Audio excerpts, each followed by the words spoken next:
Hello, everyone. I hope you're all well. Good afternoon.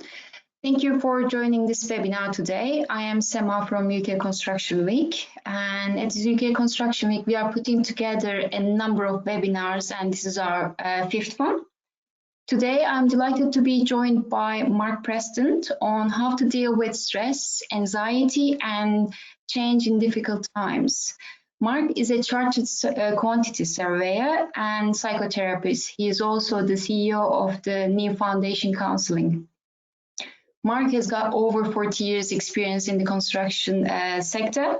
Welcome, Marc. Thank you for joining us today. I'm sure you will be providing us vital insights. So thank you, and over to you. Good afternoon, everyone. Thank you for that introduction. Welcome to this webinar. I hope you find it interesting and informative. I have included within the presentation some links to external resources. I will ask Nathan if he can make those available to you, but if you watch it on the replay, if you just pause in the right place, hopefully you can access those resources. Just bear with me, I'm just trying to move my screen on. So my name is Marc Preston, as Seema said. I'm a chartered quantity surveyor. I've been in the industry for 40 years, and then I decided to qualify as a psychotherapist. So I run New Foundation Counselling alongside my project management and quantity surveying business, Vertis Development Management. And this is my second webinar for Construction Week 2020. The first was on commercial issues, but this is probably more important. So what am I going to cover today? I'm going to cover causes of stress and anxiety, just take you through briefly what stress and anxiety actually is, and then top tips for keeping a good state of well-being during this period.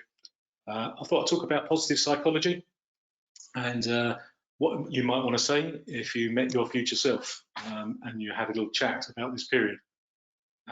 Then finally, I'm going to be dealing with mental health first aid for the isolated, which will be of particular interest to those that are qualified as mental health first aiders.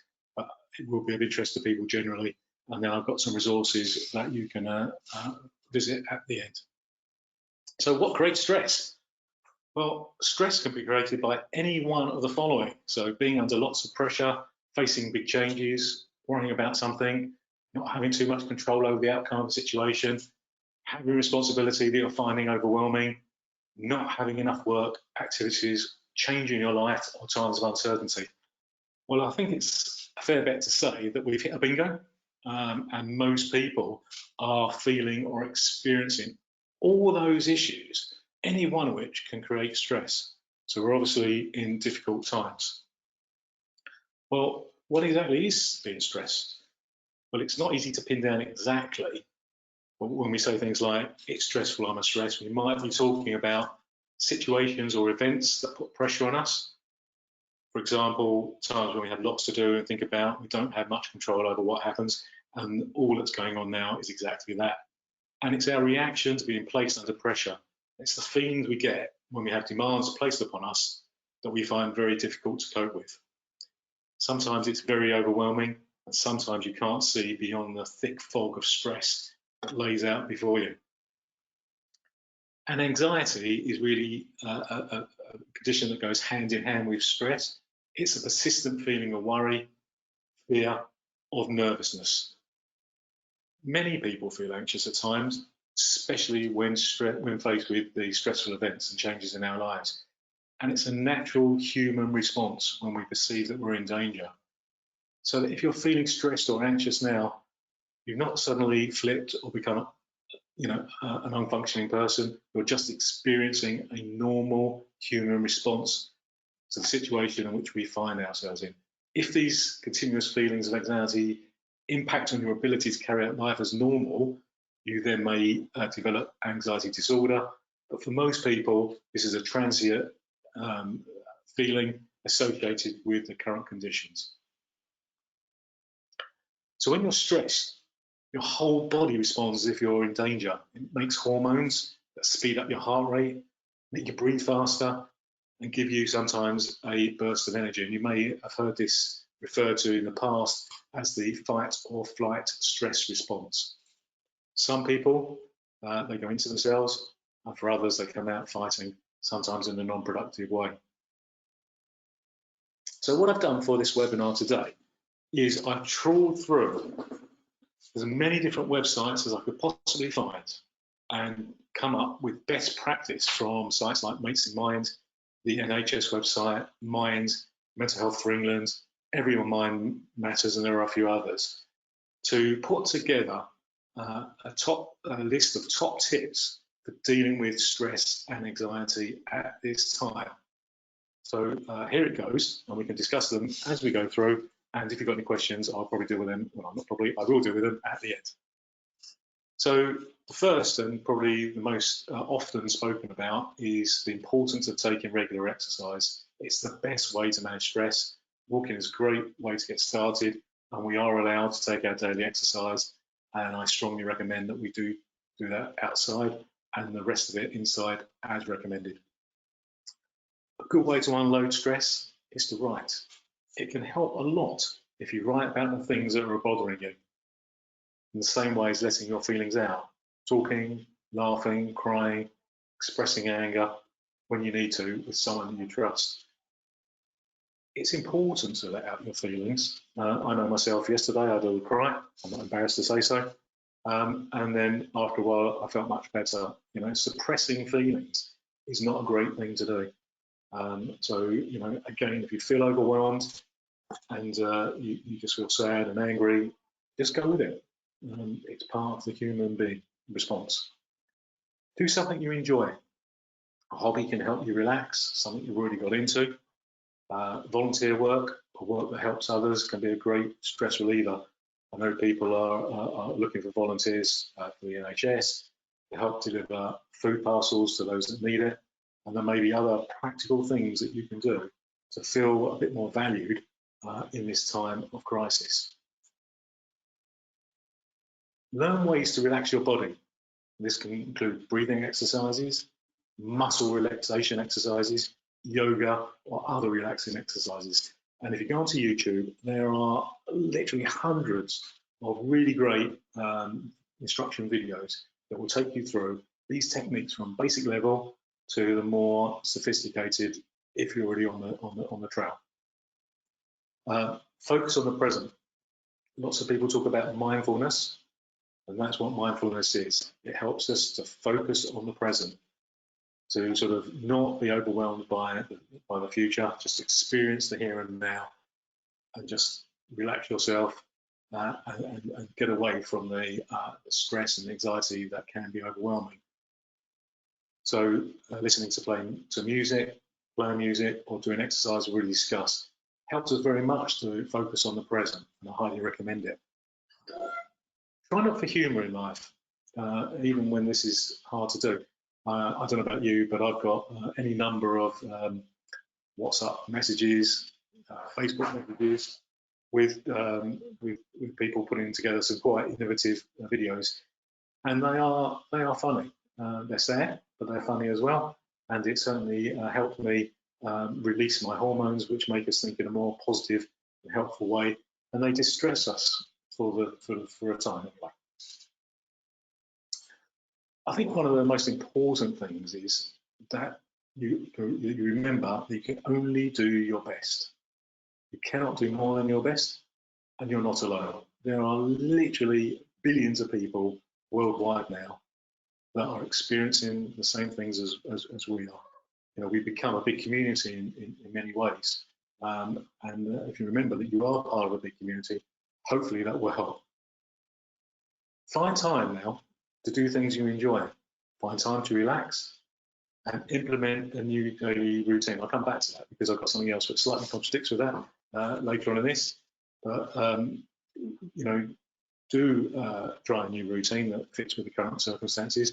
And remember that the weekend still exists, and that you know, it's a good idea to separate what you do on Saturday and Sunday from the rest of the week. I can't overstress the importance of sleep.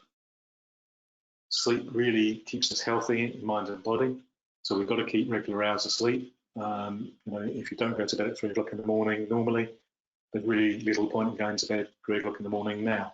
Just go to bed your normal time, Try and put down the pick-me-up, so avoid caffeine and alcohol close to bedtime. Try and avoid scary movies that might keep you up. There's a lot of relaxation apps around now that you can download that will help with breathing and calming exercises. Stay connected. There's lots of ways to stay connected now, and this webinar is an example of that. Where we can still conduct quite a lot of things that we do normally, but in a slightly different way. Speak to family and friends, speak to work colleagues, and share with them your worries. They will share back, and just knowing again that you're part of a bigger community, all experiencing the same things, hopefully will help you in your own journey. Look after your body. That's not a repeat of the exercise one.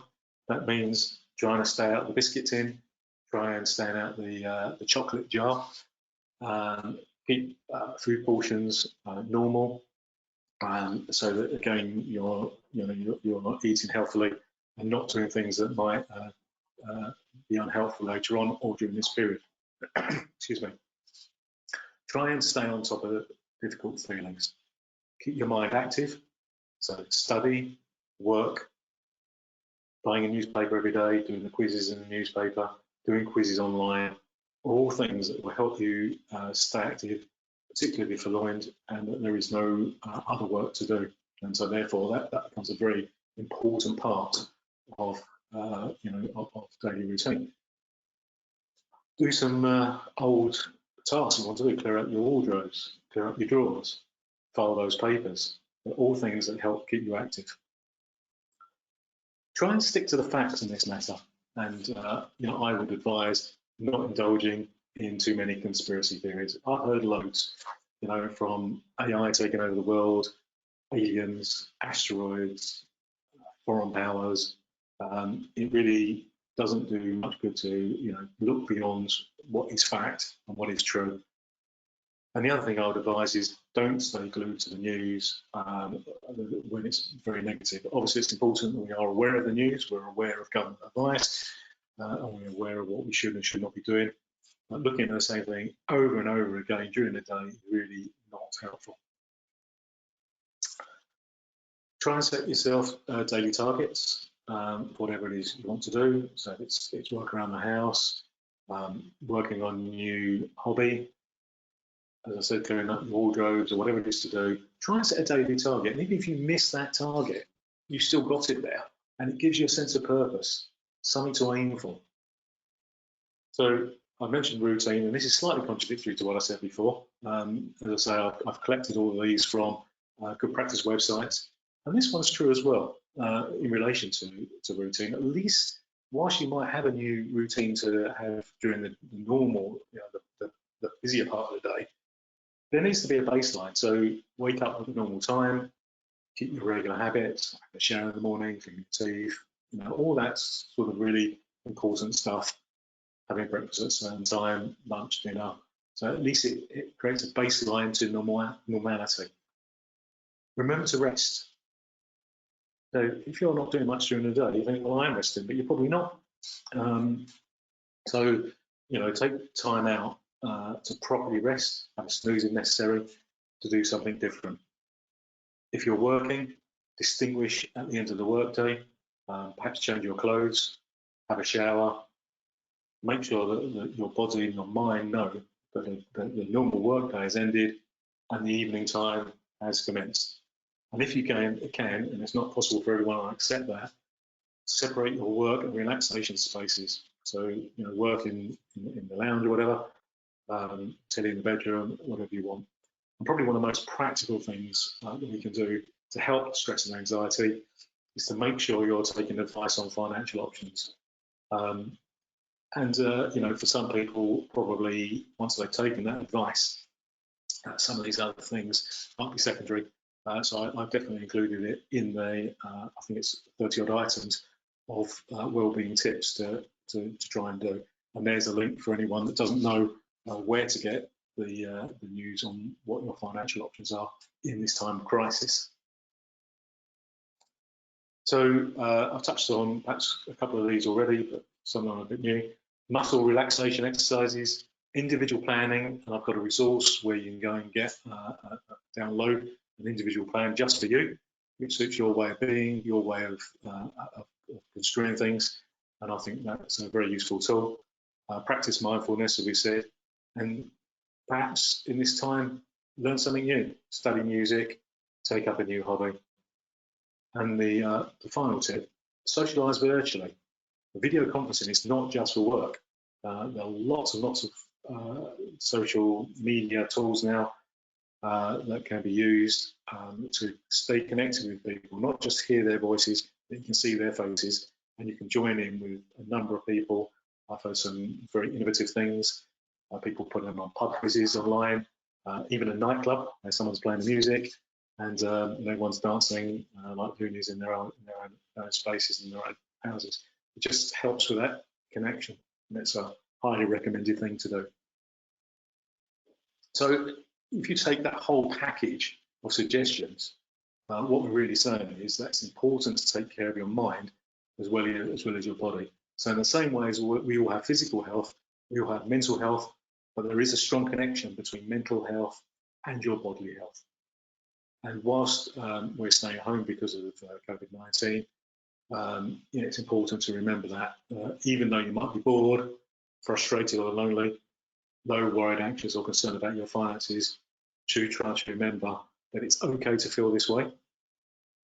Remember the situation is temporary, and for most of us, these difficult feelings will pass.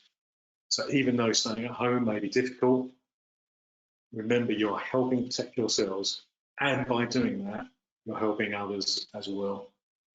So it's a positive message, it's not just a negative message.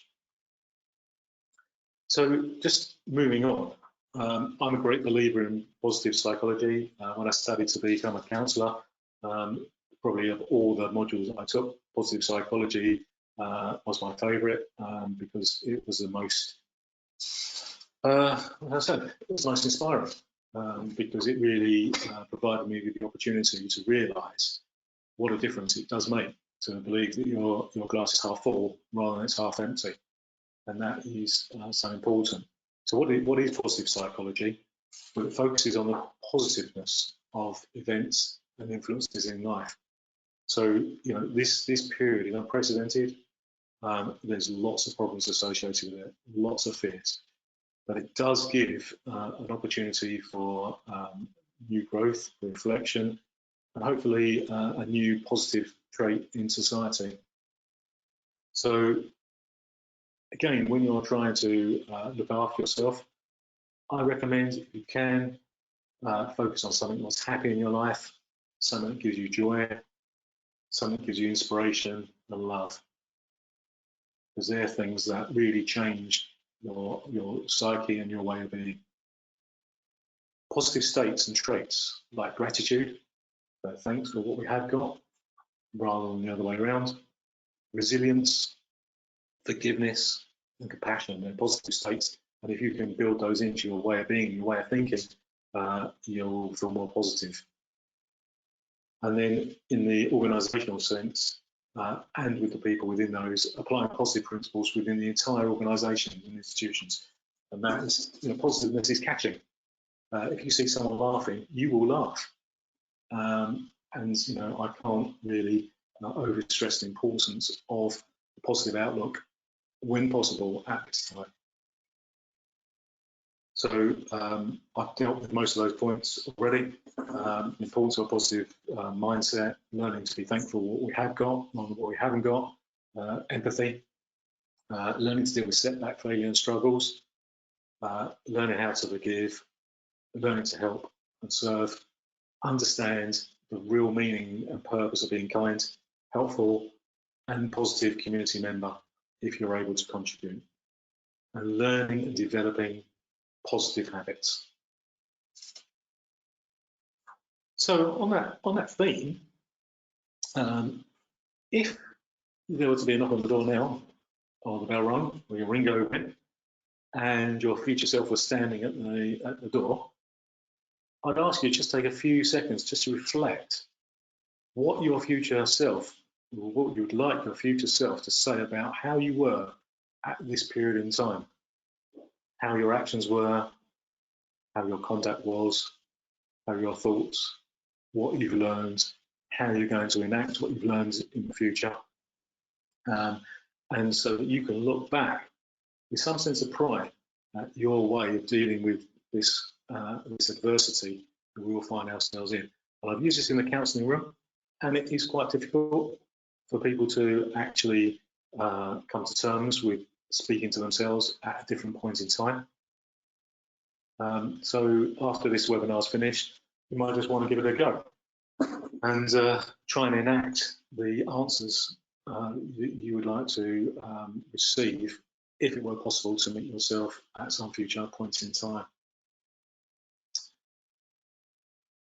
I've deliberately kept this webinar reasonably short, and I've given a lot of information, and hopefully people will visit the recording and reflect on some of the concepts. But I do want to just to take you through mental health first aid for remote workers. And this is of particular interest to those that are qualified as mental health first aiders, but it is something for everyone. And if you go onto the Mental Health First Aid for England website, they have shared publicly their sort of hitherto kept secret approach to dealing with mental health in the workplace. So that's the ALGEE approach, A-L-G-E-E. A stands for approach. So obviously we can't approach people physically at this time because we're working remotely, but you still are a mental health first aider, and I would ask that you make sure through your company, through email communications and other communications, that your contact details as a mental health first aider are clear, and that someone can access them. Listen. So when you are approached, or you approach a person in distress, try wherever possible to use video calls, and there's WhatsApp, there's FaceTime, there's Zoom, there's House Party, absolutely probably a zillion others that I haven't come across, so that you can see someone's facial expressions to help you assess the situation and help you give the support and encouragement that is recommended through the system. So give support in the same way as if you were together face to face. Encourage people to get professional help through the company EAP or charitable agency, getting them to dial 111 if they need to. The Samaritans, I've got the number of Samaritans coming up on a later slide, or encourage them to get professional help through the local authority, and there may be other agencies and carrier agencies that they can contact that you may be able to discover when you're chatting to them. And then encourage them to adopt other support strategies along the lines, perhaps, to the ones that I've suggested during this webinar. So I've got some resources for people to dip into. There is a phenomenal video on YouTube. It's called I Have a Black Dog. His name was Depression. And there's been over 10 million views of that video, which just goes to show you that if you're feeling depressed, you are far from being alone. It's a great video. It lasts about 4 minutes, and it holds lots of hope for the future if you're feeling depressed, either because of the circumstances or that you're generally suffering from depression. So for people with pre-existing mental health or wellbeing issues, there's a great website that lists a lot of agencies that they can contact to help them deal with their issues.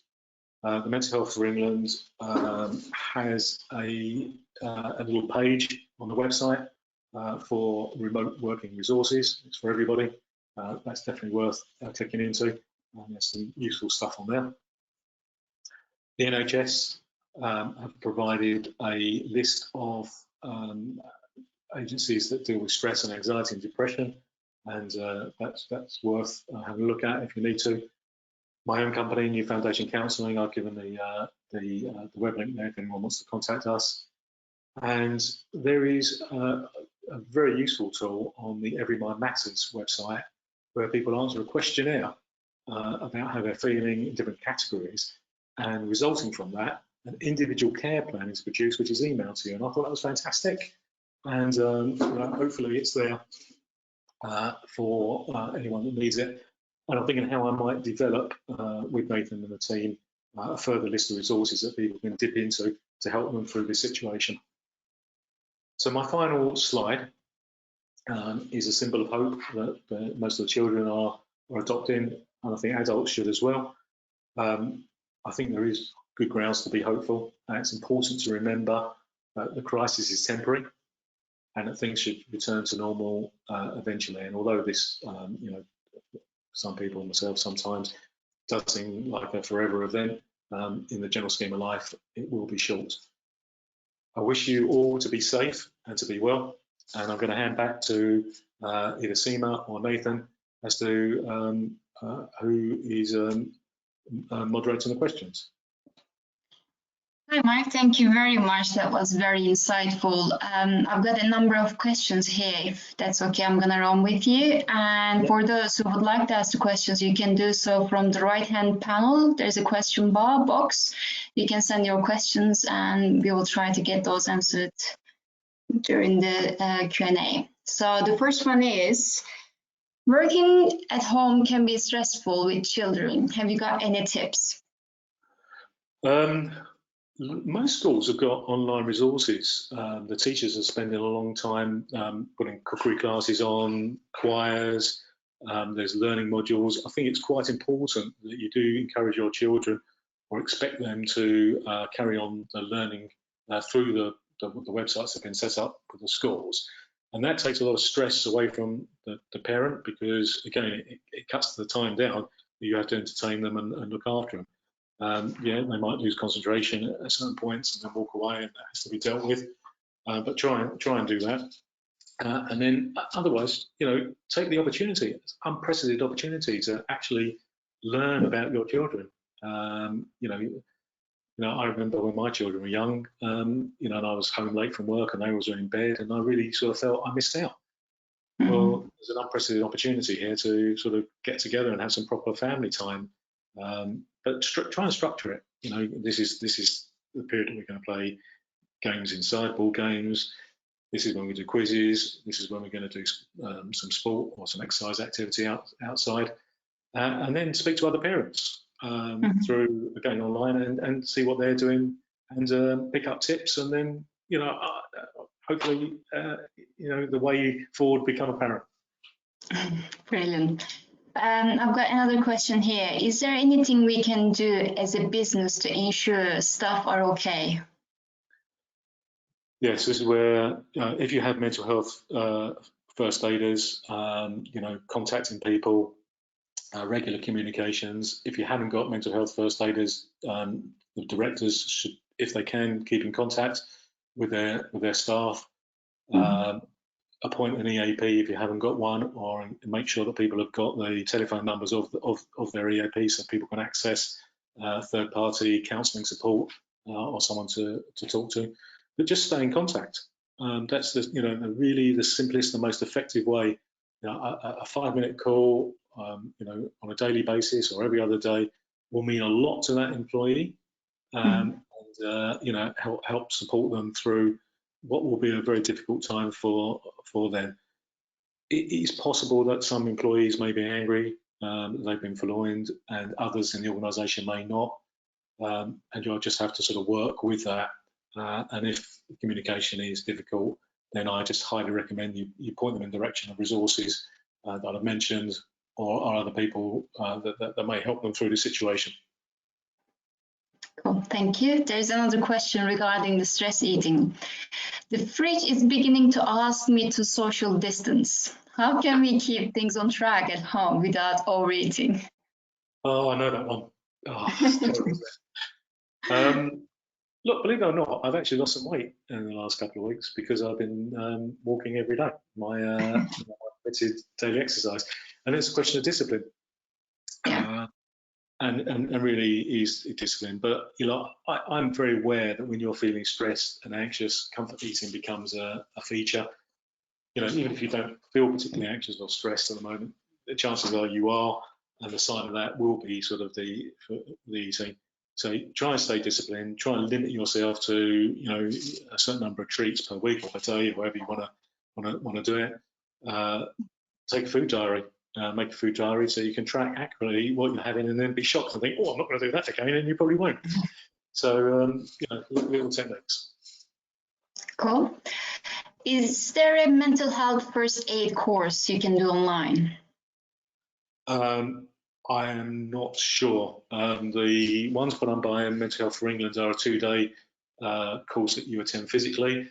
I will check that out. I didn't see it when I was on the Mental Health First Aid for England website today, but it's a jolly good idea. And if I can contact them, I will encourage them to set that up. And I think I will, now that's been mentioned, I'll try and set that up through New Foundation Counselling, if I can do that. Thank you. Thank you. I've got another question here. Some construction projects are looking to resume after Easter. There is a definite advice for construction industry on when to return? No, is the answer. There's a very confusing situation. I saw something even more confusing literally about 2 minutes before this webinar started, and they're saying that non-essential construction activity should be ceased. I'm not quite sure what the definition of that is. I mean, clearly there is a lot of essential activity. So I mentioned the other day about the Nightingale Hospital. You know, those sort of things are just important. They will continue. So anything, I suppose, that's health related, infrastructure related, health and safety related will continue. And it sounds as if other sites might be temporarily ceased, but there is a lot of confusion and a lack of clarity as to exactly what we should be doing in the construction industry, which in itself is causing stress. You know, I know a site that I'm involved with, which has been constructed next to a supermarket. Some of the workers got abused from people queuing up for their food, and we don't need that. All we need is proper clarity, and I'm sure the industry will respond in the appropriate and proper way. Cool. Well, thank you very much. This is all the questions that I've got, Marc. And just to let everyone know, we have recorded the session and you will be given the link once the session complete. You will receive an email. And I just wanted to thank everyone. If you have got any questions to Marc, you can either contact him directly or via us. We are more than happy to link you up. So thank you, Marc, and have a lovely day, everyone. Yeah, thank you. Be safe, be well, everyone.